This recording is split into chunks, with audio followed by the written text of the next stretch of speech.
Assalamualaikum warahmatullahi wabarakatuh. Alhamdulillahi rabbil alamin.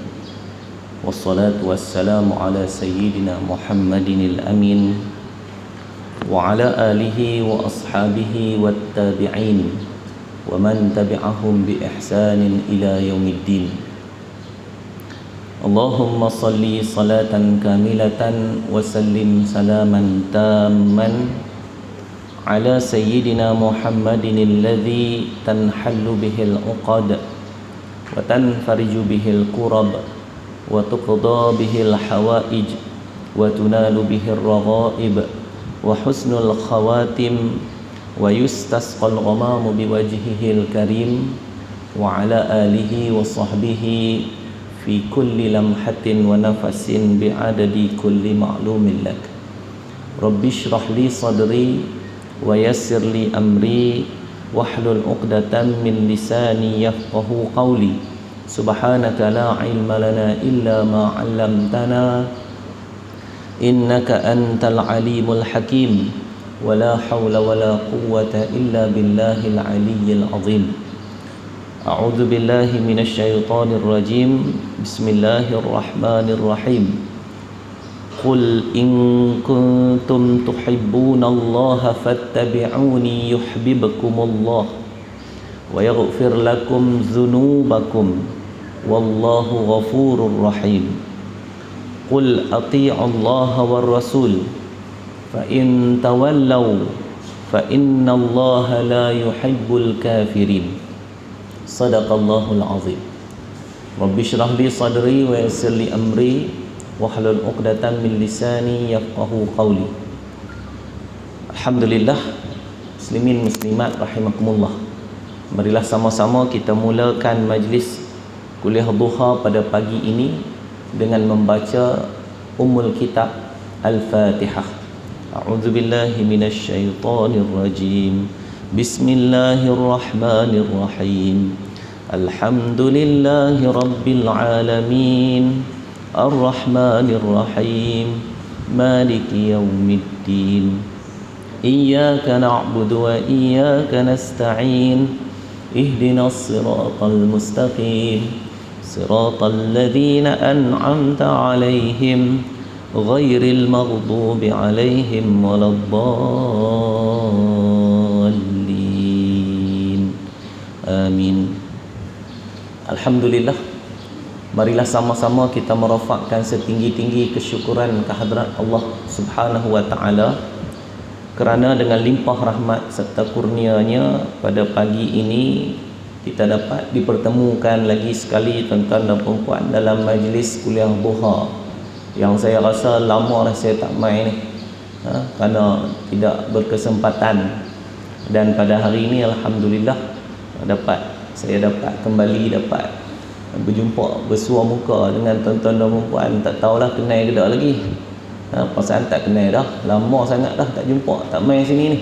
Kalau tak kenal tak apalah. Saya perkenalkan diri, saya Ustaz Ahmad Tarmizi bin Ismail. Muslimin muslimat rahimakumullah. Ayat yang saya bacakan tadi di awal-awal tadi, Allah Ta'ala berfirman, Qul in kuntum tuhibbunallaha fattabi'uni yuhibbukumullah. Katakanlah, jikalau benar kamu mencintai Allah, maka ikutlah aku, nescaya Allah mengasihi kamu. Allah SWT firman dalam surah Ali Imran ayat 31 dan 32. Allah Ta'ala kata apa? Allah Ta'ala suruh Nabi pesan, suruh Nabi bagi tahu, qul, katakanlah, in kuntum, sekiranya kamu, tuhibbunallah, mencintai Allah. Kita ni manusia, macam mana kita nak kata kita tak cinta pada Allah Ta'ala? Melainkan kalau kita tak kenal Allah Ta'ala. Kalau kita tak kenal Allah Ta'ala, kita tak beriman dengan Allah Ta'ala, maka payahlah nak cinta pada Allah Ta'ala. Tapi kalau kita dah tahu kita hamba Allah, kita beriman kepada Allah, kita tahu kedudukan Allah sebagai Tuhan kita, maka mau tak mau kita mesti mewajibkan kepada diri kita untuk mencintai Allah. Tapi macam mana nak menunjukkan seseorang itu mencintai Allah? Allah Ta'ala ajak. Apa dia Allah Ta'ala ajak? Allah Ta'ala suruh Nabi kata, fattabi'uni, ikutlah aku. Nak ikut siapa? Ikut Nabi Muhammad sallallahu alaihi wasallam. Nabi kata fattabi'uni, maka ikutlah aku, yuhibbukumullah, nescaya Allah akan mencintai kamu. Kita nak kita mencintai Allah, dan dalam masa yang sama Allah Subhanahu wa ta'ala mencintai kita. Pasal apa tuan-tuan? Pasal kalau kita mencintai Allah tapi Allah tidak mencintai kita, maka cinta kita tu palsu. Kalau kita mencintai Allah, Allah mencintai kita, barulah cinta kita tu benar. Barulah cinta kita tu cinta yang sebenar-benarnya. Dan bila Allah Subhanahu wa ta'ala mencintai kita hamba-hambanya, apa yang Allah Ta'ala buat? Wa yaghfir lakum dzunubakum, Allah Ta'ala pasti akan mengampunkan dosa-dosa kamu. Itu mengampunkan tu hanya ada pada Allah Subhanahu wa ta'ala sahaja. Kita tak boleh nak pergi minta ampun kepada makhluk. Nak minta maaf kepada makhluk atas dosa kita pada makhluk, tak apalah. Tapi kalau dosa kita tak semayang, contohnya dosa kita tak puasa, kita kena minta ampun pada Allah Ta'ala. Tak boleh kita pergi jumpa Tok Imam, saya tak semayang ni, boleh kot nak minta ampun kat Tok Imam. Tok Imam tengok atas bawah. Hang ni biar betul. Berapa lama dah tak semayang? 20 tahun. Kira-kira 20 tahun ni 200,000 kena bayar. Itu berniaga orang tu, tunggang agama. Tak betul. Itu yang berlaku dalam ajaran agama Kristian. Ajaran agama Kristian, padri dia buat pengampunan dosa dengan bayaran. Nak ampun dosa, bayar. Dosa kamu kecil, bayarannya murah. Dosa kamu besar, bayarannya mahal. Jadi itu ajaran yang sesat, yang tak betul. Yang betul, bila kita bersalah, bila kita dosa dengan Allah Subhanahu wa ta'ala, apa yang patut kita buat ialah kita minta ampun kepada Allah Ta'ala. Allah Ta'ala Tuhan yang maha pengampun, lagi maha penerima taubat. Innallaha ghafurun rahim, lagi maha penyayang. Ghafur, Tuhan yang maha pengampun. Tapi kena minta ampun pada Allah Ta'ala. Nak minta ampun pada Allah Ta'ala, syarat yang pertama mesti mencintai Allah Ta'ala dulu. Maka mencintai Allah Ta'ala tu macam mana? Nabi kata fattabi'uni, ikut Nabi. Kalau tak ikut Nabi, maknanya seseorang itu belum mencintai Allah Subhanahu wa ta'ala. Wallahu ghafurur rahim, dan Allah itu maha pengampun lagi maha penyayang. Qul ati'allaha war rasul, katakanlah wahai Muhammad, taatlah kamu kepada Allah dan Rasul. Taatlah kamu kepada Allah dan Rasul. Kalau kita belajar bahasa Arab, tuan-tuan dan puan, perkataan ar-rasul itu ada alif lam. Ada alif lam di situ merujuk kepada perkataan tersebut makrifah. Maksud makrifah ialah Rasul itu. Rasul yang mana? Nabi Muhammad. Maka orang yang taat kepada Allah, dalam masa yang sama dia juga kena taat kepada Nabi Muhammad sallallahu alaihi wasallam sebagai rasul, sebagai utusan. Tak boleh dalam satu masa dia kata, saya minta maaf lah, saya Quran saya boleh ikut lah, hadis saya tak boleh nak pakai. Ini orang yang salah, orang yang sesat. Kalau dia ada buat pertubuhan namanya Jemaah Al-Quran Malaysia, nama pertubuhan tu bagus, nampak serupa dengan bertakwa, pertubuhan Jemaah Al-Quran Malaysia. Al-Quran, kitab kita mestilah bagus, kita duk fikir lagu tu. Rupanya inilah pertubuhan yang menolak hadis, yang menolak Nabi. Bila tolak hadis, mana tolak Nabi. Bila tolak Nabi, maknanya tidak mencintai Allah. Sebab Allah Ta'ala kata, kalau kamu mencintai Allah, maka ikut Nabi. Ikut Nabi bermaksud menghayati segala intisari hadis-hadis ataupun sunnah-sunnah yang ditinggalkan oleh baginda Rasulullah sallallahu alaihi wasallam kepada kita. Lagi Allah Ta'ala kata, fa in tawallau, sekiranya kamu berpaling. Tawallau daripada perkataan tawalla. Tawallau, kalau kita baca surah Abasa, Abasa wa tawalla, apa maksudnya? Abasa bermasam muka, wa tawalla berpaling. An ja'ahul a'ma. Allah Ta'ala cerita, satu ketika Rasulullah pernah berdakwah. Rasulullah berdakwah di kota Mekah, sampaikan Islam. Tiba-tiba ada satu orang sahabat Nabi yang buta, yang disebut di dalam tafsir namanya Sayyidina Abdullah ibni Ummi Maktum. Sayyidina Abdullah ibni Ummi Maktum ni dia buta. Orang buta, dia tak tahu apa berlaku sebab dia buta. Ketika Rasulullah sedang berdakwah kepada pembesar Quraisy, tiba-tiba Abdullah pun mai. Dia nak minta Nabi bagi tahu dekat dia tentang sesuatu, tentang Islam. Tapi Nabi waktu tu tengah sibuk. Nabi tengah menyampaikan dakwah. Bila dia minta juga pada Rasulullah dalam keadaan yang macam tu, jadi Rasulullah pun berpaling muka dan masam muka baginda. Rasulullah berpaling muka, abasa wa tawalla, masam muka dan berpaling daripada dia. Allah Subhanahu wa Ta'ala tegur terus Nabi. Turun ayat ni. Abasa wa tawalla, bermasam muka dan berpaling. An ja'ahul a'ma, ketika mana datang seorang buta kepadanya. Tuan-tuan, perempuan yang dirahmati Allah Subhanahu wa Ta'ala. Jadi Rasulullah sallallahu alaihi wasallam kita kena ikut. Sebab itu Allah Subhanahu wa Ta'ala menjelaskan bahawa kalau nak mencintai Allah dengan sebenar-benar kecintaan, mesti ikut Rasulullah. Pasal Rasulullah itu adalah utusan Allah.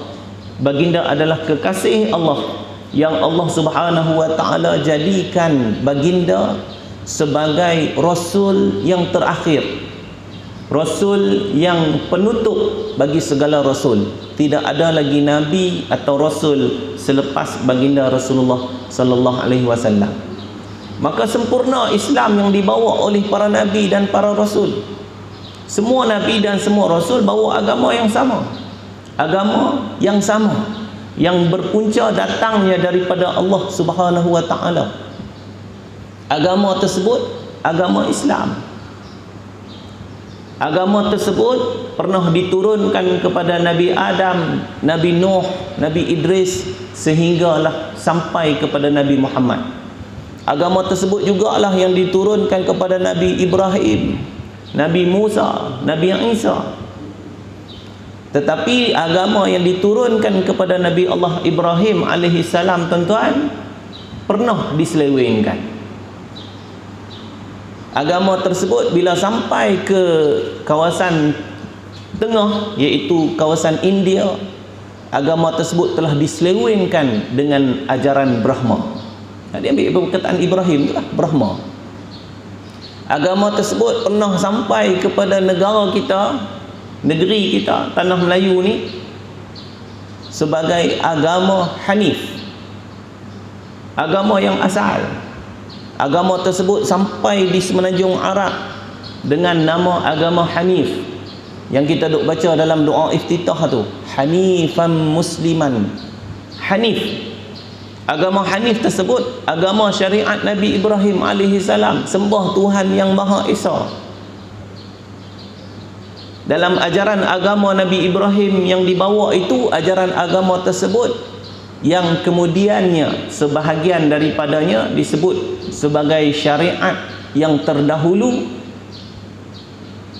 dikekalkan dalam syariat Nabi Muhammad sallallahu alaihi wasallam. Apa dia? Antaranya iaitulah haji, bertawaf.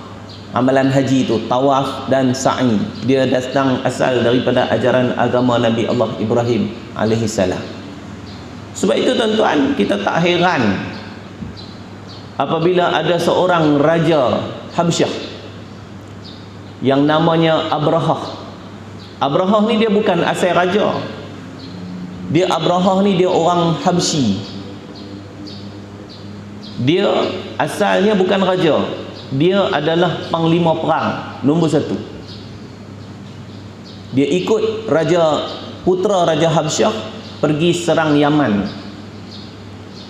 Sampai di Yaman, dia takluk Yaman, dan akhirnya Yaman itu di bawah pemerintahan anak Raja Habsyah. Kemudian dia gulingkan anak Raja Habsyah tu. Dia bunuh anak Raja Habsyah dan dia jadi Raja Yaman. Abrahah bin Ashram ni, dia seorang penyembah berhala. Maka dia marah kepada orang-orang Yaman, orang-orang Syam, iaitu Syria, yang berpusu-pusu datang ke kota Mekah semata-mata untuk nak bertawaf di Kaabah. Itu asalnya. Sebab dia tak suka dengan orang yang datang ke Mekah untuk tawaf di Kaabah. Akhirnya dia buat satu pakatan. Dia kumpulkan bala tentera dia di Yaman untuk datang ke Mekah serang Kaabah, nak runtuhkan Kaabah. Pasal apa? Pasal pada masa tersebut mereka dah bina satu binaan makbad, rumah ibadat yang moden, yang baru, yang terkini zaman itulah di Yaman. Dan mereka nak alih orang daripada pi ke Mekah supaya pi ke Yaman, supaya orang pakat berpusu-pusu ke Yaman tinggalkan Mekah. Tapi Allah Ta'ala gagalkan. Allah Ta'ala gagalkan. Dan diceritakan dalam suratul Fil, alam tara kaifa fa'ala rabbuka bi ashabil fil. Cerita ni tuan-tuan, peperangan ataupun penyerangan tentera Abrahah, tentera bergajah ini pada tahun Fil, tahun gajah itu, berlaku sebelum Nabi dilahirkan. Sebelum Nabi dilahirkan. Tapi nak bagi tahu kata mukjizat Al-Quran yang dibawa oleh Rasulullah, apabila Rasulullah dilahirkan, Rasulullah sallallahu alaihi wasallam tak tahu pun tentang sejarah tersebut. Lebih kurang 40 tahun kemudian, setelah mana Nabi dilantik menjadi Rasul, terima wahyu, baru Nabi cerita balik. Padahal Nabi tak pernah tahu pun cerita tu. Nabi dilahirkan tahun gajah tahulah, tapi kisah dengan detail tu tak tahu macam mana. Tapi Allah Subhanahu Wa Taala cerita dalam Al-Quran. Sebab itu tuan-tuan dan puan yang dirahmati Allah Taala, dalam Al-Quran dia cerita benda yang hakikat, yang benar, tidak ada yang selain daripada itu. Maka golongan yang pada hari ini mendakwa mereka sebagai Yahudi ataupun Nasrani ataupun Kristian, mereka ini sebenarnya adalah golongan kafir. Siapa bagi tahu? Allah Taala bagi tahu. Di mana nak rujuk? Dalam suratul Bayyinah. Lam yakunil ladzina kafaru min ahlil kitabi wal musyrikina munfakkina hatta ta'tiyahumul bayyinah. Lam yakunil ladzina kafaru, kamu tidak akan mendapati orang-orang kafir. Siapa orang kafir itu? Orang kafir yang dimaksudkan ialah orang-orang Yahudi dan Nasrani. Asal mereka ni ahli kitab, asal mereka ni ikut kitab Taurat dan Injil. Kitab Taurat diutus kepada Nabi Musa, kitab Injil diutus kepada Nabi Allah Isa. Tapi apa yang jadi sampai mereka ni jadi kafir? Kerana ajaran asal agama itu telah diubah, telah berlaku penyelewengan, seleweng habis. Banyak benda yang tak betul, yang asal Allah Ta'ala haramkan, mereka halalkan. Yang asal Allah Ta'ala halalkan, mereka haramkan. Allah Ta'ala suruh puasa 1 bulan, mereka puasa 40 hari. Lagu mana puasa 40 hari? Mereka tak mau puasa musim panas, mereka puasa musim sejuk. Tak teruk sangat betul. Ini orang-orang yang telah menyelewengkan agama. Maka Allah menggelarkan mereka sebagai orang kafir. wal musyrikin, dan orang-orang penyembah berhala. Siapa penyembah berhala? Yang saya kata tadi, ajaran agama Nabi Ibrahim yang diselewengkan di kota Mekah.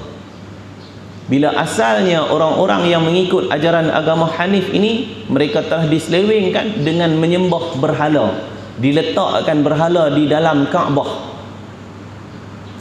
Yang berhala itu diberi nama Latta,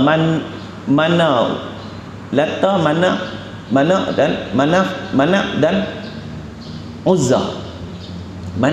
Latta, Manat dan Uzza, berhala-berhala utama yang diletakkan dalam Kaabah. Sebab itu seleweng agama, ajaran agama zaman Nabi Allah, zaman agama yang dibawa oleh Nabi Ibrahim berlaku, dan seleweng agama yang dibawa oleh Nabi Musa berlaku, dan seleweng agama yang dibawa oleh Nabi Isa pun berlaku. Dan begitulah akan berlaku penyelewengan agama yang dibawa oleh Nabi Muhammad sallallahu alaihi wasallam. Cuma mudah-mudahan kita berada di atas ajaran agama yang betul. Kita nak berada di atas ajaran agama yang Nabi sallallahu alaihi wasallam tinggal kepada kita, ajak kepada kita. Pasal apa? Pasal kita cinta kepada Allah dan cinta kepada Rasul. Bila kita cinta kepada Allah dan cinta kepada Rasul, manifestasinya ataupun tindakannya yang patut kita kena buat ialah kita kena membuktikan cinta kita tu. Kita kena tunjuk bahawa kita benar-benar hamba Allah yang mencintai Allah dan Rasul. Apa yang kita nak kena buat? Kita tengok bagaimana di dalam ayat 21 surah Al-Ahzab, Allah Subhanahu wa taala berfirman, laqad kana lakum fi rasulillahi uswatun hasanah. Adalah sesungguhnya pada diri Rasulullah itu contoh teladan yang terbaik. Liman kana yarjullaha wal yawmal akhir wa dzakarallaha katsira. Allah Ta'ala kata, bagi sesiapa yang mengharapkan Allah dan hari akhirat, dan serta banyak berzikir, yakni mengingati Allah Subhanahu wa taala. Muslimin muslimat rahimakumullah. Jadi dalam ayat ini sudah jelas nyata, Nabi itu adalah insan mulia, utusan Allah yang kita wajib kena ikut. Dan kalau kita tak kenal siapa Rasulullah, kita tak kenal siapa Allah Subhanahu wa taala, macam mana kita nak ikut? Sebab itulah tuan-tuan, tahniah sebab tuan-tuan rajin mengaji. Orang rajin mengaji, Allah Ta'ala akan bagi dia kelebihan. Sebagaimana yang Nabi sebut, man salaka tariqan yaltamisu fihi ilma, sahhalallahu lahu bihi tariqan ilal jannah, atau kama qala. Nabi kata, siapa-siapa yang merintis jalan, cari jalan untuk mempelajari ilmu, sahhalallahu lahu bihi tariqan ilal jannah, Allah Ta'ala akan mempermudahkan baginya jalan ke syurga. Allah Ta'ala akan pemudahkan untuk kita menjadi ahli syurga, tuan-tuan dan puan dirahmati Allah. Baik itu Allah Ta'ala bagi mudah, bagi boleh main mengaji, bagi boleh main kuliah duha, bagi boleh pergi kuliah maghrib, bagi boleh mengaji. Pasal apa? Pasal Allah Ta'ala dah nak pilih kita untuk menjadi ahli syurga. Dan bila kita mengaji, kita faham, kita tahu kedudukan kita, kita tahu kita ini kena cinta Rasulullah lebih daripada cinta kita kepada makhluk yang lain. Nabi sebut dalam hadis, la yu'minu ahadukum hatta an akuna ahabba ilaihi min walidihi wa waladihi wan nasi ajma'in, atau kama qala. Nabi kata, tidak beriman seseorang kamu sehinggalah aku dicintainya lebih daripada ibu bapanya, anak-anaknya, dan semua manusia, semua makhluk. Baru betul-betul cinta pada Rasulullah sallallahu alaihi wasallam. Ini mengaku cinta pada Nabi, tapi apa pun tak tahu. Tak boleh betul, tuan-tuan. Kemarin berlaku peristiwa Isra wal Mi'raj. Kita sebagai orang Islam kena tahu apa dia yang dikatakan Isra wal Mi'raj ini. Peristiwa Isra wal Mi'raj ni betul ke berlaku, tak betul ke berlaku? Macam mana kata betul? Mai daripada mana? Maka kita kena baca Al-Quran suratul Isra ayat yang pertama. Allah Ta'ala berfirman, Subhanallazi asra bi'abdihi laylan minal masjidil harami ilal masjidil aqsa alladzi barakna hawlah linuriyahu min ayatina innahu huwas sami'un basir. Subhanallazi, maha suci Allah. Bila Allah Ta'ala sebut mana-mana ayat dengan didahului dengan subhana, penyataan menyucikan Allah Ta'ala, bermaksud kata benda hak Allah Ta'ala nak cerita ni besar. Apa dia yang Allah Ta'ala nak cerita? Asra bi'abdihi, yang Allah Ta'ala memperjalankan hambanya, iaitu Nabi Muhammad. Maka berlaku pertikaian. Ada yang mengatakan bahawa peristiwa Isra wal Mi'raj ini berlaku pada Rasulullah hanya roh sahaja. Ada yang kata dak, bukan roh saja. Kalau roh ni macam kita mimpi, nak heran apa kalau kita mimpi tidur saat mimpi dah.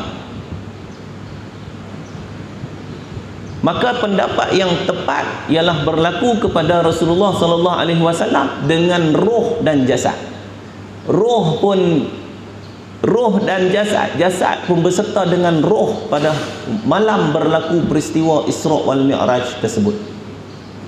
Dan dikatakan peristiwa Isra wal Mi'raj ini adalah mukjizat Rasulullah sallallahu alaihi wasallam. Pasal apa? Pasal tidak ada makhluk yang dapat melalui sebagaimana perjalanan yang dilakukan oleh Rasulullah, iaitu pergi sampai ke Sidratil Muntaha, daripada Mekah menuju ke Baitul Maqdis di Palestin, kemudian Mi'raj sampai ke Sidratil Muntaha, kemudian patah balik turun ke Palestin dan balik pula semula ke Mekah dalam tempoh masa hanya separuh malam. Ini tak mungkin berlaku, tuan. Pada siapa-siapa pun yang ada teknologi sampai dunia hari ini belum ada yang mampu boleh buat. Pasal apa? Pasal jarak di antara langit pertama, daripada bumi sampai langit pertama, jaraknya ialah 5,000 tahun perjalanan. Jarak dia 5,000 tahun perjalanan. Terus nak sampai langit yang ketujuh, duk ada berapa? 5,000, 5 kali 7, 35,000 tahun. Patah balik 35,000 tahun lagi, 70,000 tahun. Benda hak 70,000 tahun, Rasulullah dengan mukjizat yang Allah Ta'ala bagi kepada baginda boleh selesai separuh malam sahaja. Pasal apa boleh buat? Sebab Allah Ta'ala bagi. Kita pun kalau Allah Ta'ala bagi, kita boleh buat benda hak yang di luar kebiasaan. Kalau Allah Ta'ala bagi, dan Allah pernah bagi kepada para wali-wali Allah. Ada wali Allah boleh jalan di atas air. Pasal apa? Allah bagi dekat dia. Ada wali Allah boleh berada di dua tempat dalam satu masa. Allah bagi kepada dia. Ada wali Allah tak gaduh isi minyak, guna minyak petrol. Petronas tu tak, dia tak pi lah. Dia isi dengan ayak. Bubuh dalam tangki kereta dia ayak. Ni ayak ni, ayak mineral ni. Ambil ayak, bubuh dalam tangki kereta. Hidup kita boleh buat lingkup kereta yang duk buat.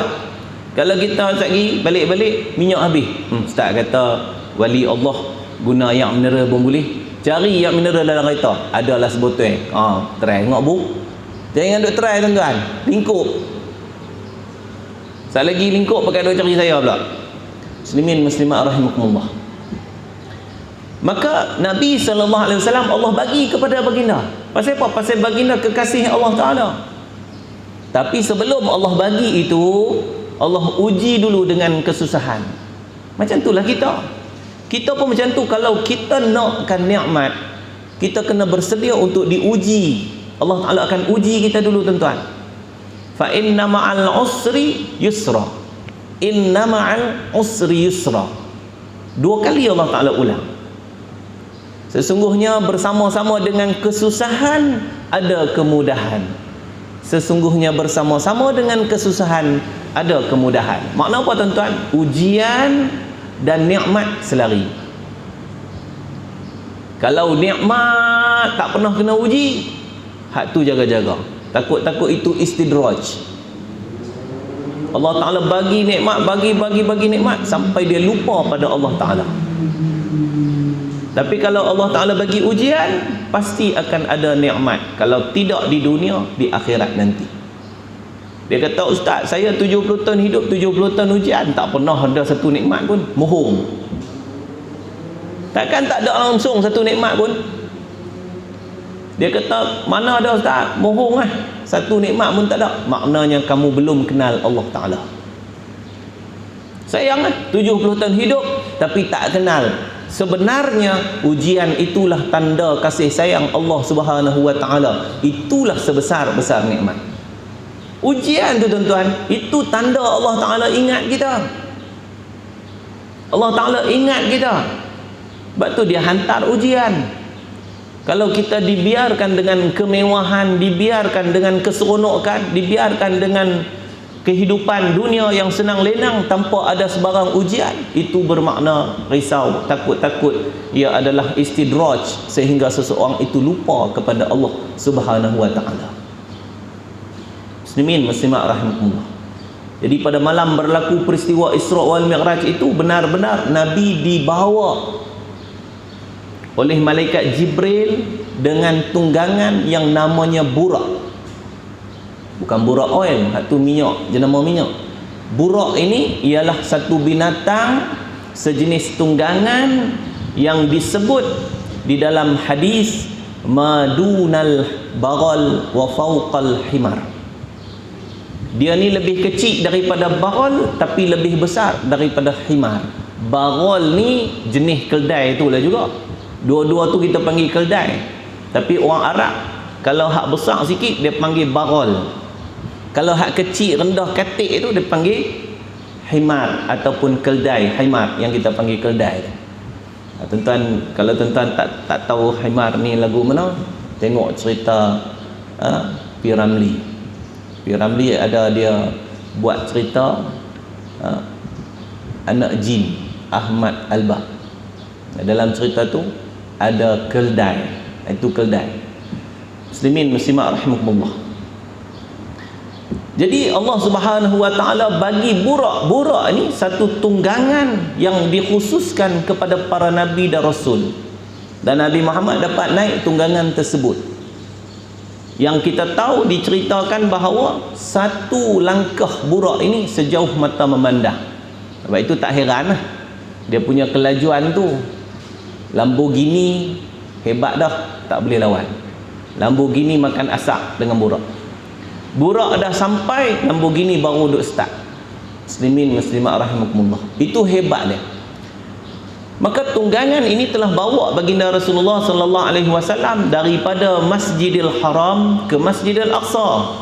Yang mana sebelum dibawa ke Masjidil Aqsa, Nabi dibelahkan dada terlebih dahulu. Ini pun satu benda tuan-tuan, yang alhamdulillah kita hidup zaman ni kita boleh menjadi saksi. Kalau dulu orang kata, boleh ke? Boleh ke nak belah dada dengan menggunakan cahaya? Dulu orang kata, boleh ke nak belah dada dengan menggunakan cahaya? Rupa-rupanya boleh. Pasal apa boleh? Pasal teknologi zaman sekarang memang operation digunakan, operation dibuat menggunakan cahaya laser. Cahaya. Saya baru ni pergi ke kilang kawan saya di Pasir Hitam. Dia buat cendera mata guna kayu. Saya tengok macam mana cahaya tu dia belah kayu. Dia belah kayu tu macam mana ukiran daripada setting dalam komputer, dia belah kayu. Kalau kayu boleh belah guna cahaya, apatah lagi tubuh badan kita. Dan tanda pembedahan itu berlaku pada Rasulullah, pada dada baginda, dilihat oleh para sahabat. Sahabat tengok memang betul Nabi dibelah dada. Pasal apa? Pasal Allah Subhanahu wa Ta'ala perintahkan kepada Jibril supaya sucikan dada ataupun hati Rasulullah daripada perkara-perkara yang tidak sepatutnya.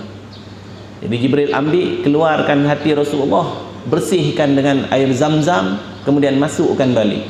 Boleh buat tak? Boleh. Maka teknologi pembedahan ataupun teknologi cahaya laser ni zaman kita sekarang baru kita boleh nampak, baru kita boleh faham. Kalau umat zaman dulu mereka tak mau percaya, itu ujian kepada keimanan mereka. Tapi umat zaman sekarang kalau masih lagi tak percaya, itu adalah kejahilan. Sebab dia tak cari, dia tak cuba untuk nak memahami. Boleh belah. Maka dikeluarkanlah segala apa yang tak sepatutnya dan digantikan dengan iman, digantikan dengan ilmu dan hikmah. Dan dibawa Rasulullah ke Masjidil Aqsa. Ini yang kita kena tahu, tuan-tuan. Pasal apa? Pasal dibawa ke Masjidil Aqsa. Yang mana Masjidil Aqsa ini merupakan pintu ataupun laluan ke langit. Laluan ke langit Masjidil Aqsa. Kalau kita kata pasal apa Allah Ta'ala tak suruh Jibril bawa Nabi Muhammad naik ke langit daripada Masjidil Haram je? Sebab laluan ke langit Masjidil Aqsa. Macam kita lah, tuan-tuan, Pulau Langkawi, kita duduk Pulau Langkawi kan. Kita nak pergi Kuala Perlis, kena pergi jetty point tu, jetty Kuang. Pasal apa kita tak pergi kot Tanjung Ru? Tak boleh lah, itu laluan dia, kena pergi kot tu. Maka begitulah juga hakikat kepada naik ke langit, iaitu Mi'raj. Nabi SAW Mi'raj ke langit, iaitu naik ke langit dengan menggunakan Mi'raj ataupun tangga yang diperbuat, yang mana Nabi langkah naik ke langit melalui tangga tersebut dan terus dia naik. Lebih kurang macam tangga eskalator lah barangkali, tapi eskalator tu lekeh 3 minit baru sampai atas. Hak ni cepat, terus sampai ke langit yang pertama. Sebelum Nabi naik ke langit, Nabi bersembahyang bersama dengan roh para Nabi. Roh para Nabi, macam mana Nabi kenal? Sebab Nabi datang daripada situ juga. Roh para Nabi ni semua kenal Rasulullah. Maka kita umat Nabi Muhammad pun akan kenal Rasulullah. Roh kita kenal Rasulullah. Baik itu, kalau tuan-tuan dan puan dirahmati Allah dapat mimpi bertemu dengan Nabi, maka itulah Nabi. Sebab Nabi kata dalam hadis, Nabi kata, man ra'ani fil manami faqad ra'ani. Siapa-siapa yang melihat aku di dalam tidur, makna mimpi, faqad ra'ani, sesungguhnya dia telah melihat aku. Fa inna syaitana la yaltam fa inna syaitana, sesungguhnya syaitan la yaltamisuni, atau kama qala, syaitan tu tak boleh menyerupai aku. La yumassiluni, tidak boleh menyerupai aku. Nabi kata tak boleh menyerupai, syaitan tak boleh menyerupai aku. Tapi jaga-jaga, tuan-tuan. Nak dapat mimpi Rasulullah ni bukan senang, bukan semudah yang disangka. Mesti kena banyakkan berselawat ke atas Nabi sallallahu alaihi wasallam. Baik, kemudian Nabi sallallahu alaihi wasallam setelah bersembahyang bersama roh para nabi, jumlahnya 124,000 orang. Penuh Masjidil Aqsa tu. Masjidil Aqsa tu besar, 124,000. Dan ketika nak jadi imam, Jibril menyebut bahawa imam ialah Rasulullah sendiri. Kalau kita fikir logik ya tuan-tuan, baiklah bagi Nabi Adam jadi imam, dia kan Nabi pertama. Ataupun bagilah Nabi Idris, ataupun bagilah Nabi Nuh. Tapi tidak. Pasal apa? Pasal Nabi Muhammad adalah penghulu segala Nabi dan Rasul, kekasih Allah yang paling utama. Di akhirat nanti semua mengharapkan kepada Rasulullah sallallahu alaihi wasallam, hatta para nabi pun. Muslimin muslimat rahimakumullah. Maka setelah itu Nabi Mi'raj, langit yang pertama, sampailah langit yang ketujuh, sampailah ke Sidratil Muntaha, sampailah ke tempat di mana telah ditentukan oleh Allah Subhanahu wa taala untuk Nabi mendapat kefarduan salat. Sembahyang 5 waktu tu, yang asalnya diberikan ataupun dikurniakan oleh Allah Ta'ala sebanyak 50 waktu sembahyang. 50 waktu sembahyang, kita dapat 5 je tuan-tuan. Kita tinggal 5 ya. Pasal apa? Pasal ketika mana Rasulullah turun sampai di langit yang ke-6, Rasulullah berjumpa dengan Nabi Musa alaihi salam. Nabi Musa tanya pada Rasulullah, ma farada rabbuka li ummatika, apa yang Allah Ta'ala fardukan kepada umatmu wahai Muhammad? Maka Nabi kata bi khamsina salat, 50 sembahyang. Nabi Musa dengar-dengar, tak boleh jadi 50 sembahyang ni. Bani Israel 3 sembahyang pun tak boleh pergi. Bani Israel 3 sembahyang tak boleh pergi dah. Nabi Musa kata. Maka Nabi Musa kata pada Rasulullah, irfa, naik semula, fas'alit takhfif, minta kurang. Nabi pun naik, minta lah munajat lagi, minta kurang. Allah Ta'ala kurangkan 5 jadi 45. Turun jumpa Nabi Musa. Nabi Musa tanya lagi, berapa? Nabi kata 45. Nabi rasa macam puas hati dah lah, sebab dia dah kurang dah 5. Nabi Musa kata naik lagi, minta kurang lagi. Maka berlakulah proses tersebut berulang alik sampai tinggal 5 waktu. Bila tinggal 5 waktu, Rasulullah sallallahu alaihi wasallam jumpa Nabi Musa. Nabi Musa kata, ya Muhammad, wahai Muhammad, aku telah berdakwah kepada Bani Israel. Bani Israel ni lebih kuat daripada umatmu, mereka lebih gagah daripada umatmu, tapi mereka pun tak mampu untuk nak melaksanakan kewajipan. Nabi Musa AS bagi tahu. Serius tuan-tuan.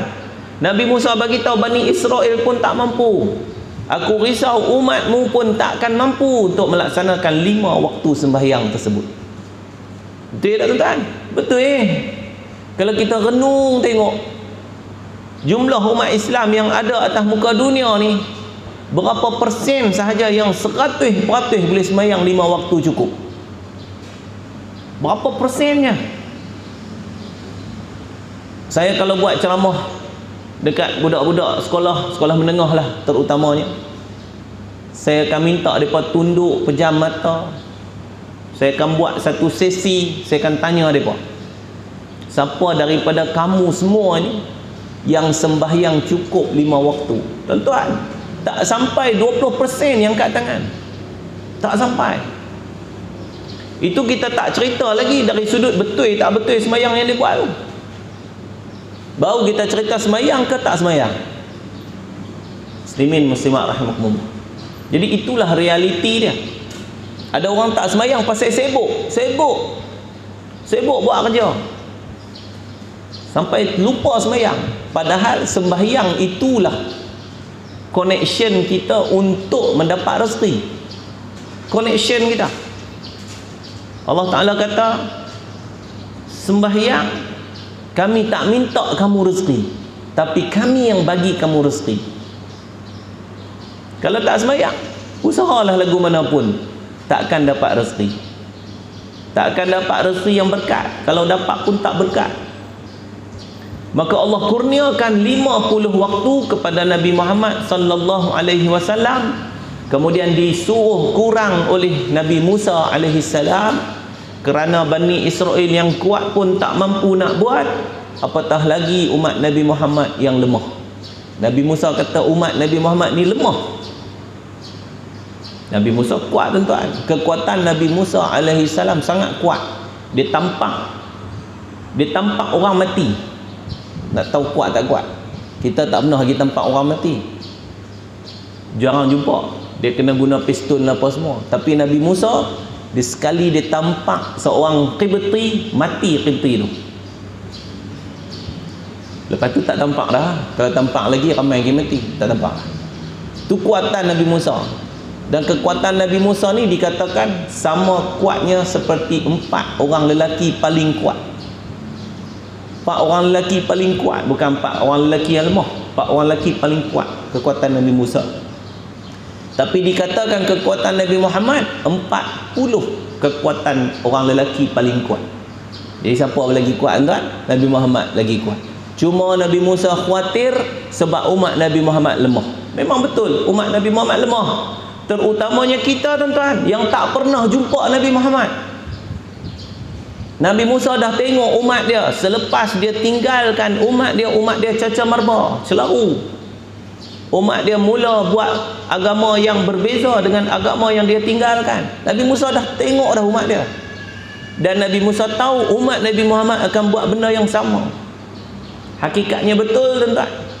Sebab itu Nabi sebut dalam satu hadis, Nabi kata, sesungguhnya umat Bani Israel, mereka telah berpecah ke sehingga 71 golongan.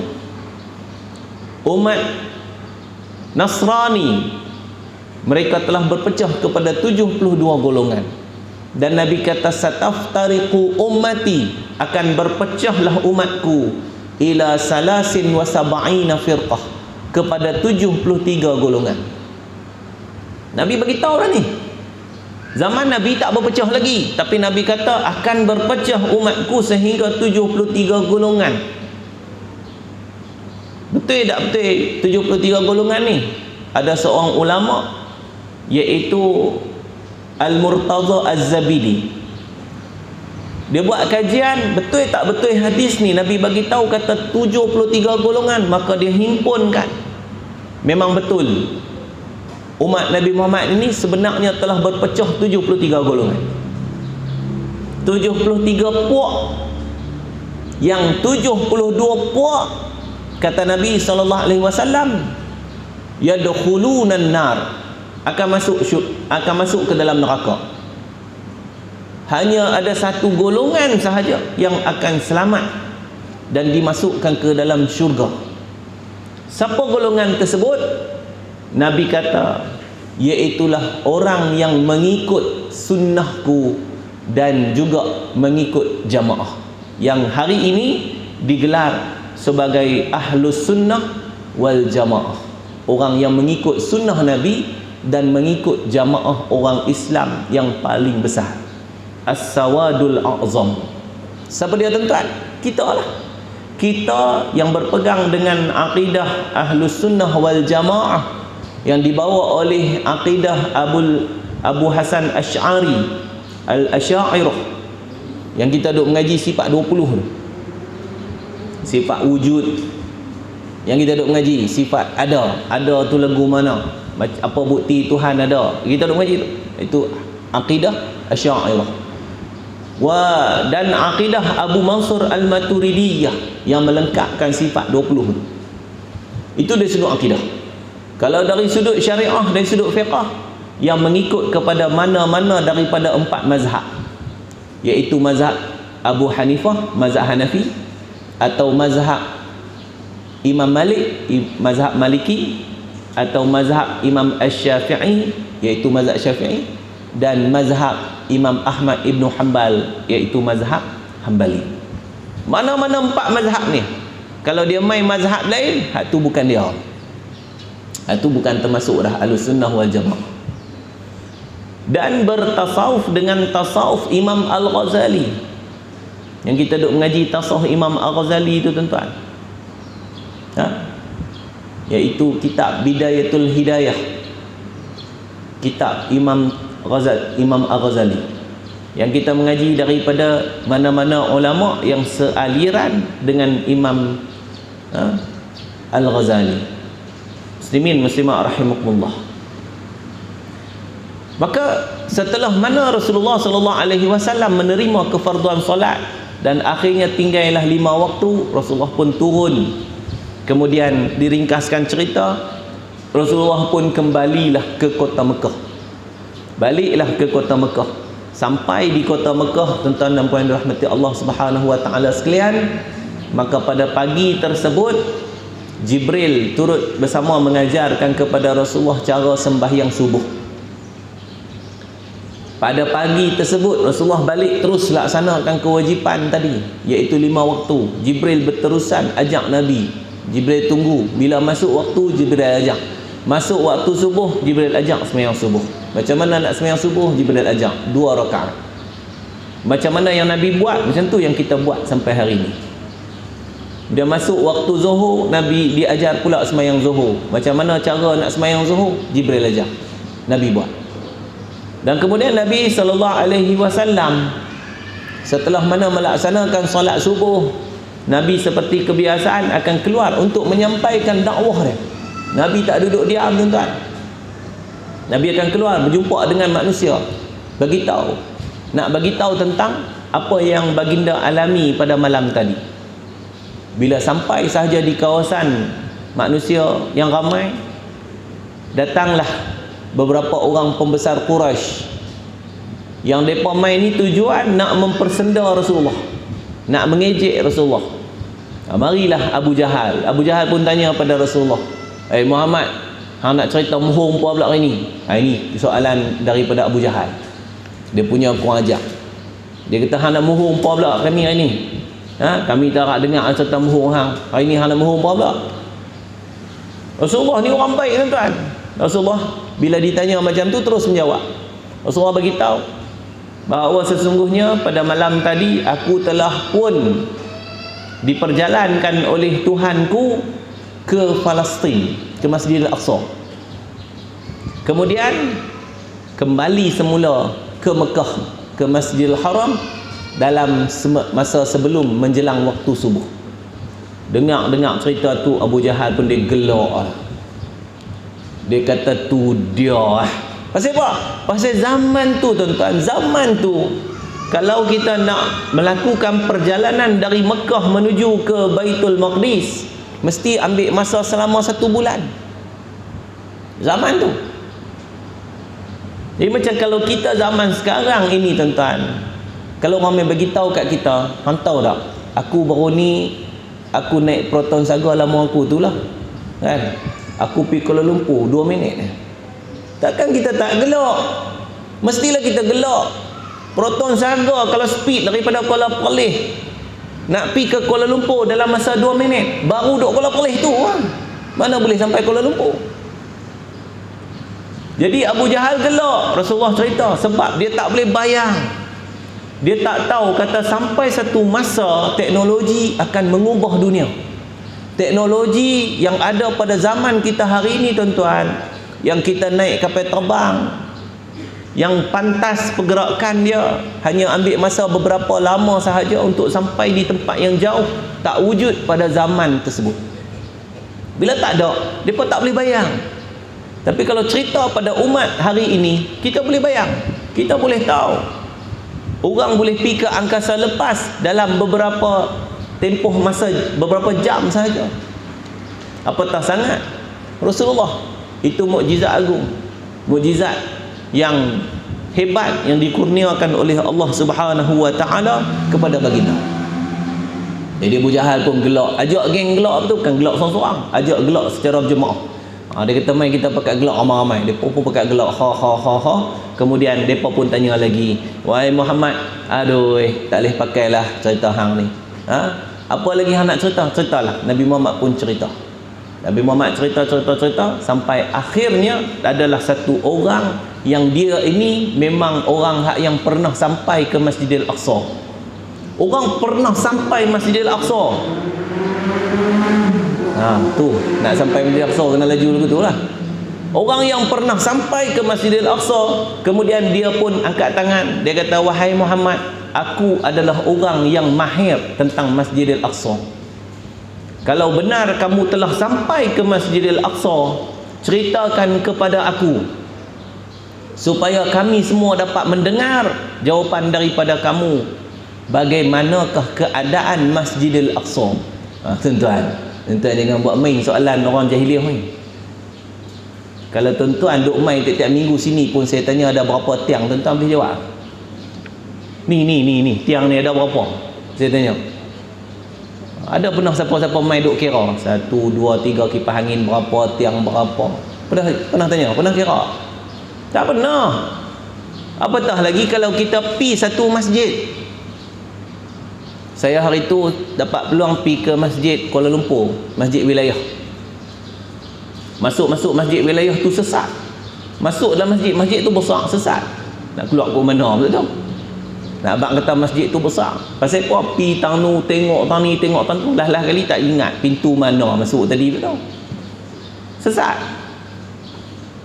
Kalau tanya balik, macam mana ustaz? Ada berapa tiang masjid wilayah? Tobat tak boleh jawab. Macam mana ustaz? Dia punya mimbar dia ada berapa tangga? Tak boleh jawab. Kita pisah je. Masuk saja, lepas tu keluar. Mana boleh jawab? Tuan-tuan, hak yang pergi semayang tiap hari di masjid pun belum tentu boleh jawab. Tiap hari pergi semayang masjid. Tapi bila tanya, tangga mimbar tu ada berapa? Ish, aku tak perasan. Tak ada kerja aku duk perhati tangga mimbar, aku perhati tu imam tu betul. Tapi soalan ni dia tanya, dia kata ada berapa tiang, ada macam mana pintu dia, lagu mana. Maka Nabi SAW pada ketika itu Allah Ta'ala bantu, Allah Ta'ala tolong. Apa Allah Ta'ala buat?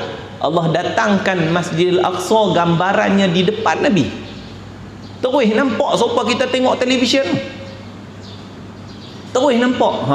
Nabi pun cerita, ni Masjidil Aqsa, pintu dia kot ni, tiang dia ada berapa, dia punya bangunan macam mana, saiz dia lagu mana. Nabi cerita satu persatu sampai dia pun terpegun. Dia dengar-dengar, dia kata kalau orang tak biasa sampai tak boleh cerita. Kalau orang tak pernah sampai tak boleh cerita, tuan-tuan. Kita duduk di Langkawi ni tahulah macam mana cara naik feri. Dia cuba tuan-tuan jumpa satu orang asli di hutan Belum. Pergi masuk hutan Belum, jumpa satu orang asli. Tengah kita duduk makan nasi, orang asli pun mai. Kita pun tanya dia, pernah pergi Langkawi? Dia tanya di mana? Bukan kata pernah pergi, kata pernah pergi di mana, dia tak tahu. Orang tak pernah tahu. Kita pun kata, pergi Langkawi tu kena naik feri tau. Dia kata, feri tu lagu mana? Feri pun dia tak tahu. Feri tu lagu mana? Kita pun habaq, feri tu besar. Dia kena masuk ke pintu. Lepas tu duduk dalam ada tempat duduk. Lepas tu dia belayak atas laut lah. Dia pun bayang. Dia kata dia besar macam gajah. Mampu dah kerja ni. Nak cerita lagi dia tak tahu lah. Itu orang tak tahu. Nak bagi tahu kata ketika mana Allah Ta'ala nak bantu, Allah akan bagi. Maka kita jangan risau. Kita pun macam tu, tuan-tuan. Dalam hidup kita apa sahaja kesusahan, ketika mana Allah Ta'ala mendatangkan bantuan, jangan risau. Tidak ada sesiapa yang boleh mendatangkan mudarat kalau Allah Ta'ala tak izin, dan tidak ada sesiapa yang boleh memberi manfaat kalau Allah Ta'ala tak izin. Muslimin muslimat rahimakumullah. Jadi tersebarlah cerita tersebut. Tersebar cerita tu. Pakak duk kata, ada satu kelompok dia kata, dah ni kita pakat pergi tanya Abu Bakar. Abu Bakar ni semua benda dia kata Muhammad tu, kita terus pergi tanya nak. Kokok hani dia tak percaya. Depa pun pergilah ke rumah Sayyidina Abu Bakar As-Siddiq. Pergi tanya Abu Bakar, wahai Abu Bakar, kami ni baru je dengar cerita daripada Muhammad, tak boleh pakai cerita Muhammad ni. Depa buat keputusan siap dah. Dia tak boleh pakai, tapi kami nak cerita agak kat hang. Depa pun ceritalah, Muhammad cerita kat kami, kata dia malam tadi dibawa oleh Tuhan dia ke Masjidil Aqsa di Palestin. Kemudian patah balik ke Mekah sebelum menjelang subuh. Hang percaya tak? Wahai Abu Bakar. Abu Bakar ni namanya Abdul Rahman. Dia nama asal dia Abdul Rahman bin Abi Quhafah. Tapi Nabi bagi gelaran kepada dia Abu Bakar. Abu Bakar tu maksudnya bapa kepada anak dara, iaitu Sayyidatina Aisyah tu anak dara, Bik Abu Bakar. Hang percaya tak? Apa jawapan daripada Sayyidina Abu Bakar? Sayyidina Abu Bakar kata, kalaulah itu yang diberitahu oleh Muhammad, maka aku percaya, dan kalau lebih daripada itu pun yang diberitahu oleh Muhammad, aku tetap akan percaya. Itu tuan-tuan, kita tak tentu lagi. Kawan baik kita, orang main cerita kat kita, hang tahu tak kawan hang, dia kata lagu ni lah betul ke? Dia kata betul. Tak sangka aku, tak percaya dah. Padahal kawan baik, duk kawan sama-sama, main kuliah duha sama-sama. Orang cerita lagu tu tak boleh pakai dah. Tapi Sayyidina Abu Bakar membuktikan tunjang ukhuwah, kekuatan persahabatan yang sebenar. Dia percaya Rasulullah ni. Pasal apa? Pasal Rasulullah sallallahu alaihi wasallam dia tahu seorang yang sidq, yang bercakap benar, tak pernah berdusta, tak pernah menipu. Rasulullah tak, bukan macam orang biasa, bukan macam orang lain. Rasulullah sangat hebat. Maka Sayyidina Abu Bakar percaya dengan apa yang disebut oleh orang Quraisy. maka digelarlah Sayyidina Abu Bakar itu dengan gelaran As-Siddiq, iaitu orang yang membenarkan. Orang yang membenarkan apa yang disebut oleh Rasulullah sallallahu alaihi wasallam dalam peristiwa Isra wal Mi'raj. Muslimin muslimat rahimakumullah. Maka manifestasi kepada kecintaan kita kepada Rasulullah sallallahu alaihi wasallam, kita tengok pula pada ayat yang disebut oleh Allah Subhanahu wa taala, wa ma atakumur rasulu fakhuzuh. Apa-apa yang dibawa oleh rasul kamu, yang didatangkan oleh rasul kamu, diberikan kepada kamu, maka terimalah. Apa sahaja yang dibawa oleh rasul kamu, yang diberitahu oleh rasul kamu, maka terimalah. Nabi bagi tahu, terima. Nabi habaq sembahyang 5 waktu, terima. Nabi kata kena puasa bulan Ramadan, terima. Nabi kata kena melaksanakan itu ini, semuanya itu datang daripada Rasulullah, terima. Yang kita tak terima, yang bukan datangnya daripada ajaran agama, yang tu kita tak terima. Sebagaimana satu peristiwa yang berlaku kepada Sayyidina Amr bin Al-As.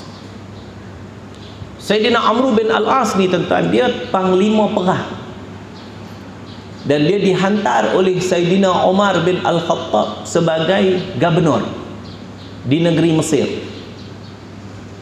Waktu zaman Sayyidina Umar bin Al-Khattab radhiyallahu anhu, Sayyidina Umar hantar Sayyidina Amr jadi gubernur di Mesir.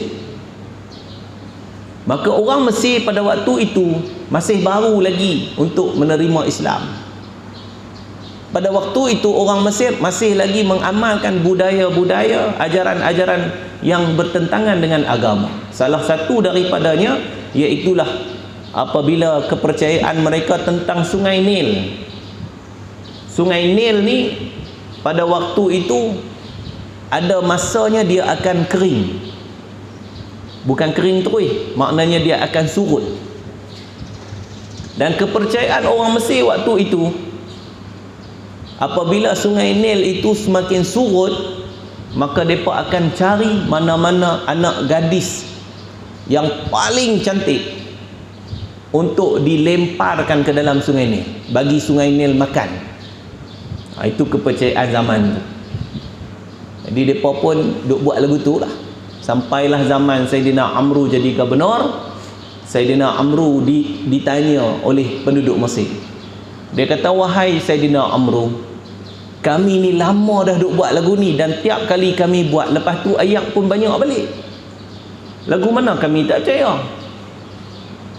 Kami lempak anak gadis masuk ke dalam Sungai Nil tu, kemudian air Sungai Nil tu naik balik, banyak balik. Tuan-tuan tengok, itu yang dibuat oleh orang-orang yang melakukan syirik. Bila dia buat syirik, Allah Ta'ala bagi kat dia, maka dia bertambah syirik.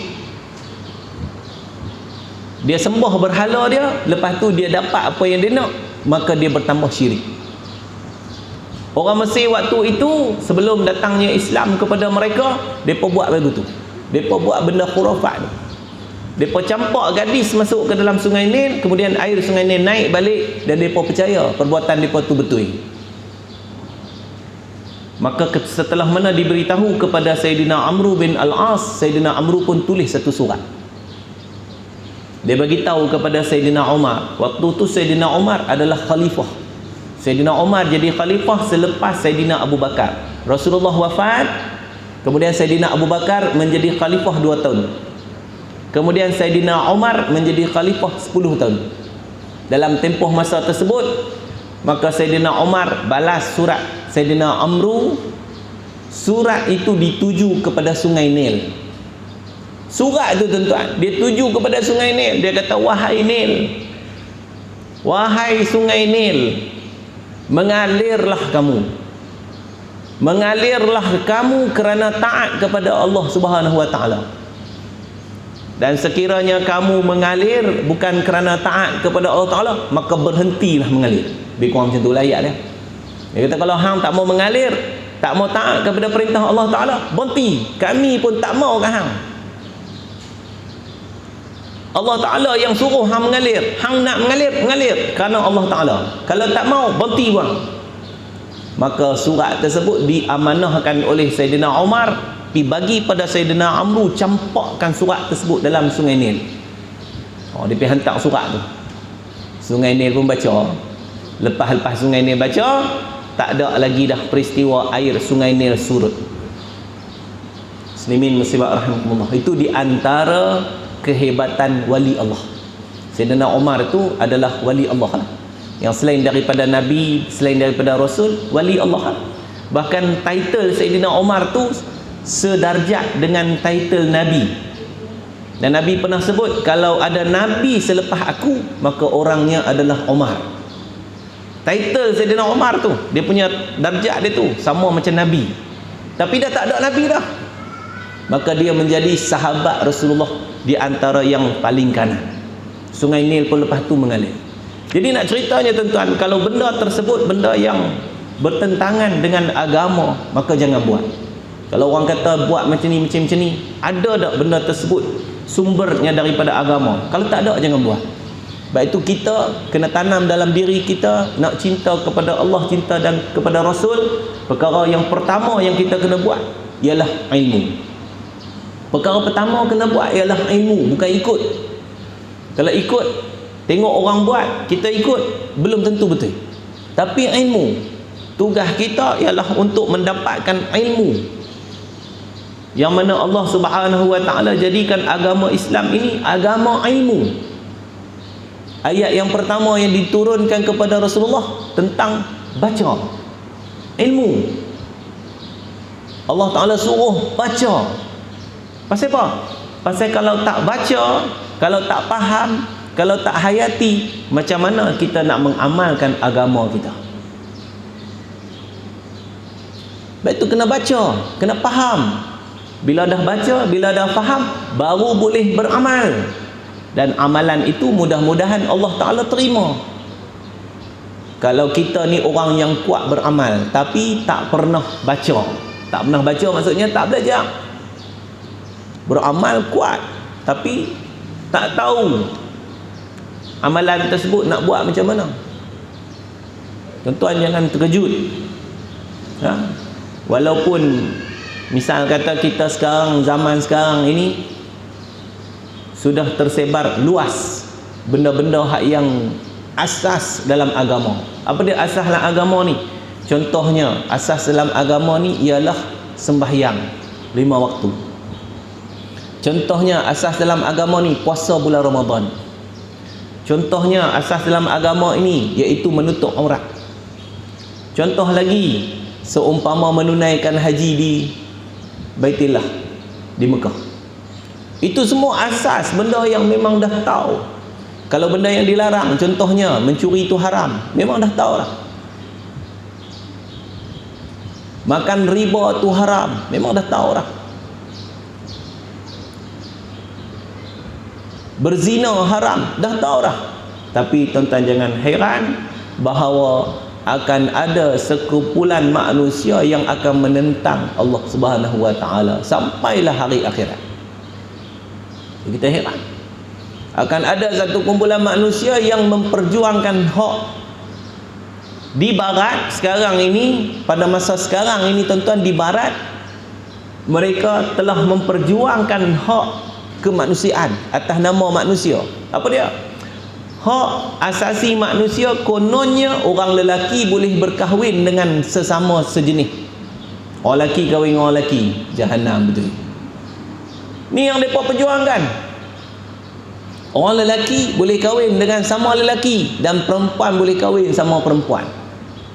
Mereka lupa bahawa Allah SWT pernah menghapuskan satu kaum, iaitu kaum Nabi Allah Lut alaihi salam, kerana perbuatan ini. Sebabkan homoseksual, sejenis pasangan sejenis ni, Allah Ta'ala dah hapuskan kaum Nabi Allah Lut. Kaum Nabi Allah Lut ni di kota Sodom, yang sekarang ni dikatakan telah menjadi laut mati. Tu kaum Nabi Lut punya angkara lah. Pasal apa? Pasal kejahatan akhlak mereka. Dan yang lebih teruk lagi pada masa sekarang ini, ada juga di barat mereka sedang berusaha untuk mengiktiraf perkahwinan manusia dengan binatang. Allahu Akbar. Soalan kita nak tanya, habis dah ke manusia atas dunia ni sampai hampa nak kena menikah dengan anjing, menikah dengan lembu? Ini tuan-tuan, dia tak tahu dah nak cari. Pasal apa? Pasal dia tak balik pada agama. Kalau dia balik pada agama, agama tu fitrah. Agama akan bagi jawapan atas setiap persoalan. Tapi dia tak mau balik pada agama. Dia nak berajakan nafsu. Dia nak hidup sebagai kehidupan yang bukan manusia. Kita manusia ni tuan-tuan, mekanisme yang terbaik Allah Ta'ala sebut dalam Al-Quran, dalam surah At-Tin, ya, Allah Ta'ala sebut, laqad khalaqnal insana fi ahsani taqwim. Sesungguhnya kami telah menciptakan manusia, insan, fi ahsani taqwim, pada sebaik-baik kejadian. Manusia, kita ni dibenci oleh iblis pasal kita manusia. Iblis dia tak benci geng dia. Iblis ni dia geng jin. Dia asal daripada jin. Jadi dia tak benci jin. Walaupun ada jin masuk Islam. Tapi hak dia benci kita manusia. Pasal apa? Pasal manusia inilah golongan yang telah merampas cita-cita dia. Cita-cita iblis. Apa dia cita-cita iblis? Cita-cita iblis dia nak jadi khalifah di muka bumi. Tapi Allah Ta'ala tak bagi kat dia. Allah Ta'ala bagi pada Nabi Adam. Jenis orang hak benci kerana tak capai cita-cita ni sampai sekarang pun ada.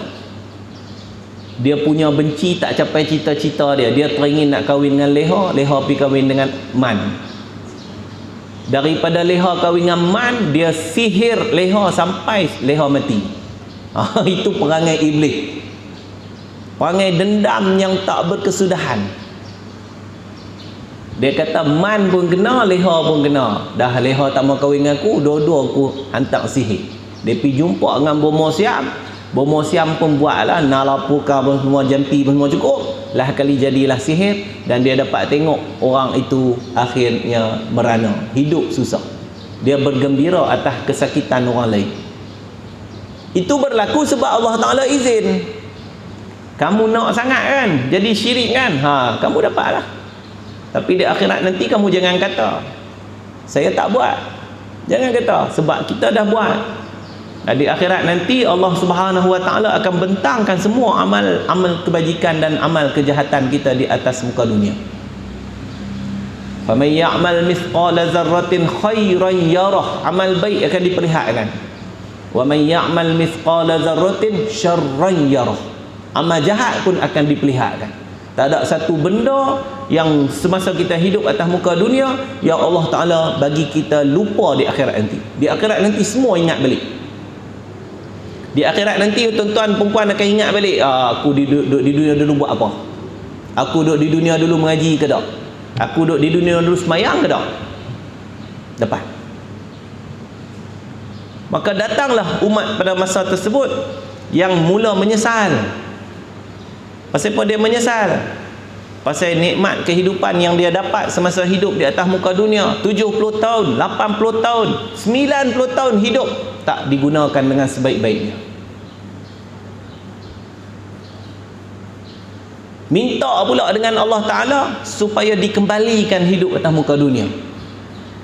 La'alli a'malu salihah, mudah-mudahan aku dapat beramal soleh. Dia minta kepada Allah Ta'ala, ya Allah, Engkau Tuhan yang maha pengampun, Engkau Tuhan yang maha baik. Puji Allah Ta'ala tak kira waktu tu. Waktu atas muka dunia sekali pun tak mau nak puji Tuhan. Sekali pun tak mau nak baca ayat Quran. Sekali pun tak mau faham apa kandungan ayat Quran. Ayat Quran itu adalah perbicaraan Allah kepada kita. Kita nak tahu apa Allah Ta'ala nak kata dekat kita, kita kena baca Quran. Dan bila kita nak berkata-kata kepada Allah, kita kena semayang. Itu tanda kita ingat kepada Allah Subhanahu Wa Ta'ala. Tapi malangnya orang ni, dia kata, tak, kita hidup atas muka dunia, kita buatlah apa yang kita nak. Tidak ada siapa yang boleh larang. Dan Allah bagi kepada dia, dia boleh buat. Akhirnya apa jadi tuan-tuan? Bila dah mati, dia menyesal. Dia tengok dengan mata kepala dia ketika mana ada orang yang diselamatkan di atas timbangan mizan. Kita akan dihimpunkan di mahsyar dan seorang demi seorang akan ditimbang amalannya. Ada satu makhluk ini, ada satu manusia ini yang dia diselamatkan kerana pahala sedekah. Pahala hak lain tak ada. Semayang riak hak ni kena, hak ni tak kena. Dalam kali ada sikit pahala sedekah. Sedekah pun tak banyak, RM1 dia. Tak banyak, RM1 ya. Tapi dengan pahala sedekah yang dia buat itu menyelamatkan dia daripada dimasukkan ke dalam api neraka dan dibawa ke syurga. Maka orang yang tengok ni dia kata apa? Ish, ruginya aku. Aku dulu hidup atas muka dunia, duit aku pun ada 800,000. Duit aku ada 500,000. Duit aku ada 100,000. Tapi tak ada aku gunakan untuk disedekahkan. Jadi apa yang dia minta? Dia minta supaya Allah Subhanahu wa taala kembalikan dia hidup di atas muka dunia supaya dia dapat bersedekah. Tuan-tuan, tanya diri kita. Kita nak tunggu mati baru nak sedekah ke? Nak sedekah dulu baru mati? Muslimin muslimat rahimakumullah. Maka untuk menyelamatkan kita di akhirat nanti, satu lagi ialah dengan memperbanyakkan berselawat kepada Rasulullah sallallahu alaihi wasallam. Dan Nabi sebut di dalam hadis, Nabi kata, siapa yang berselawat ke atasku sekali, maka Allah berselawat kepadanya 10 kali. Man shalla alayya salatan sallallahu lahu biha 10 atau kama qala. Nabi kata siapa berselawat kepada aku sekali, maka dia Allah Taala akan selawat kepada dia 10 kali. Dan Nabi kata wasilu. Nabi kata mintalah kepada Allah Subhanahu wa taala kepadaku wasilah. Wasilah ni apa dia tuan-tuan? Wasilah ni satu tempat, satu kedudukan yang tinggi dan terpuji, yang Allah Ta'ala sediakan khusus untuk satu makhluk dia sahaja. Dan Nabi sebut dalam hadis, Nabi kata, aku berharap aku yang akan menjadi orang yang duduk di wasilah. Kita tak tahulah wasilah tu lagu mana. Wasilah ni satu tempat, satu kedudukan yang hebat, yang terpuji di akhirat nanti. Dan Nabi kata siapa-siapa yang minta kepada aku wasilah, wajabat lahu syafaati, maka wajiblah ke atasnya mendapat syafaatku. Kita nak dapat syafaat Rasulullah sallallahu alaihi wasallam, maka apa yang kita kena buat, iaitulah kita banyakkanlah berselawat kepada Rasulullah, termasuk meminta kepada Allah wasilah dalam doa selepas azan. Wasilah tu bukan wasilah binti Ahmad, itu wasilah lain. Abang ni duk minta wasilah mana abang? Wasilah binti Ahmad, itu lain. Wasilah ni ialah satu kedudukan manzilatun fil jannah, satu kedudukan di syurga yang Allah Ta'ala sediakan khusus untuk seorang sahaja. Dan Nabi kata, aku harap akulah orang tersebut. Memang Allah buat untuk Nabi dah. Memang Allah buat untuk Nabi dah tuan-tuan. Tapi Nabi suruh kita minta. Pasal apa? Awak tak confirm ke? Confirm. Tapi Nabi suruh kita minta pasal apa? Pasal bila kita minta, kita pun akan dapat daripada Nabi. Apa yang kita dapat? Syafaat Nabi. Dan syafaat Nabi cukup besar di akhirat nanti. Siapa-siapa yang mendapat syafaat Nabi, ahli syurga dia. Orang yang mendapat syafaat Rasulullah, Allah redha kepada dia, masuk syurga dia. Kita pun harap macam tu tuan-tuan dan puan yang dirahmati Allah Subhanahu wa taala. Maka orang yang berselawat kepada Rasulullah sallallahu alaihi wasallam, yang pertama diberikan 10 kali gandaan ataupun 10 kali selawat Allah Taala kepada dirinya. Diampunkan dosa dan diangkat darjat. Sebab itu banyakkan berselawat. Dan dihapuskan dosa-dosa kecil. Dosa-dosa yang kita buat dengan berselawat boleh digugurkan oleh Allah Subhanahu wa taala. Dan selawat juga merupakan ubat kepada penyakit hati. Kalau kita ni ada penyakit hasad dengki ke orang, iri hati ke orang, tak boleh tengok orang senang, berasa kita ni macam tak puas hati ke orang, tak puas hati ke orang tu, tak puas hati ke orang ni, maka banyak kalau berselawat. Sebab selawat dia akan ubat penyakit hati. Kalau kita ni jenis orang yang nak riak, nak suka takabur, nak suka ujub, banyakkanlah berselawat. Selawat akan mengubat penyakit hati. Muslimin muslimat rahimakumullah. Dibukakan pintu rahmat dan pintu rezeki. Maknanya orang yang banyak berselawat, Allah Subhanahu wa taala akan bagi kepada dia rahmat dan rezeki. Ya, kita ni rasa sempit rezeki kita. Pendapatan kita tak mencukupi untuk kehidupan kita, maka banyakkanlah berselawat. Orang duk berniaga, daripada duduk saja, selawatlah. Mudah-mudahan dengan berselawat tu Allah Ta'ala datangkan pelanggan. Duk jual goreng pisang, duduk tunggu melengum saja, buat apa? Selawat. Duduk berniaga, selawat. Dan lagi mendapat ganjaran pahala, dan orang yang banyak berselawat dimakbulkan doa ni. Doa kita nak berselawat, nak dimakbulkan oleh Allah Ta'ala, kena kita banyakkan berselawat, tuan-tuan. Bila kita berselawat, Allah Ta'ala akan makbulkan doa kita. Orang yang berdoa tapi tak berselawat, susah sikit nak makbul. Pasal apa? Pasal dengan berselawat itu kita telah pun bertawassul dengan Rasulullah sallallahu alaihi wasallam. Kira macam recommendation lah. Selawat itu jadi recommend doa kita kepada Allah Subhanahu wa taala. Dia dapat cok mohon, dia dapat cok sokongan, dia dapat, orang kata apa, sokongan yang kuat daripada Rasulullah sallallahu alaihi wasallam. Dan lagi apa tanggungjawab kita, iaitu menghayati sunnah Rasulullah sallallahu alaihi wasallam dalam kehidupan kita. Selain daripada kita tahu peristiwa-peristiwa sirah Nabi, kita juga kena menghayati cara hidup Rasulullah sallallahu alaihi wasallam. Kalau tak boleh dapat semua, sebahagian. Ma la yudraku kulluh la yutraku kulluh. Barang yang kita tak boleh ambil semua, jangan tinggal semua. Rasulullah sifat dia macam mana? Macam mana akhlak dia dengan ahli keluarga? Macam mana akhlak dia dengan para sahabat? Kita belajar hatu, kita amal, tuan-tuan. Akhlak Rasulullah ni ditanya oleh seorang sahabat kepada Sayyidatina Aisyah. Aisyah jawab, kana khuluquhul Quran. Akhlak Rasulullah itu adalah Al-Quran. Kita nak tahu akhlak Rasulullah tu lagu mana? Akhlak Rasulullah itu ialah apa yang ada dalam kandungan Al-Quran. Sebab Rasulullah amal semua yang diturunkan oleh Allah Ta'ala dalam Al-Quran. Muslimin muslimat rahimakumullah. Dan yang terakhir sekali, iaitulah kita ni umat Nabi Muhammad, namanya umat dakwah. Bila kata umat dakwah, Allah Ta'ala sebut dalam Al-Quran, kuntum khaira ummatin ukhrijat linnas. Kamu adalah sebaik-baik umat yang dikeluarkan daripada sekalian manusia. Ta'muruna bil ma'rufi wa tanhauna 'anil munkari wa tu'minuna billah. Sebab apa? Sebab kamu memiliki apa yang tidak dimiliki oleh orang lain.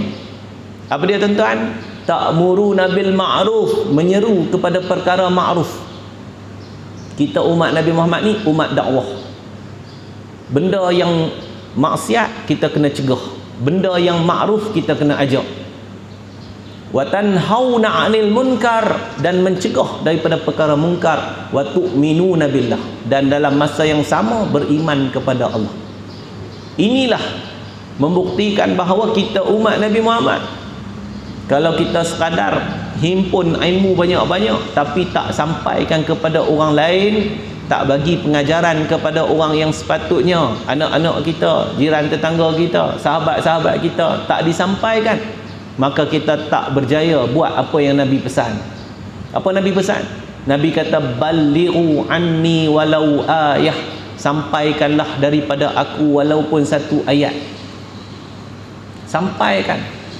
Nabi suruh kita sampaikan. Pasal apa? Pasal tugas menyampaikan ini adalah tazkirah, memberi peringatan.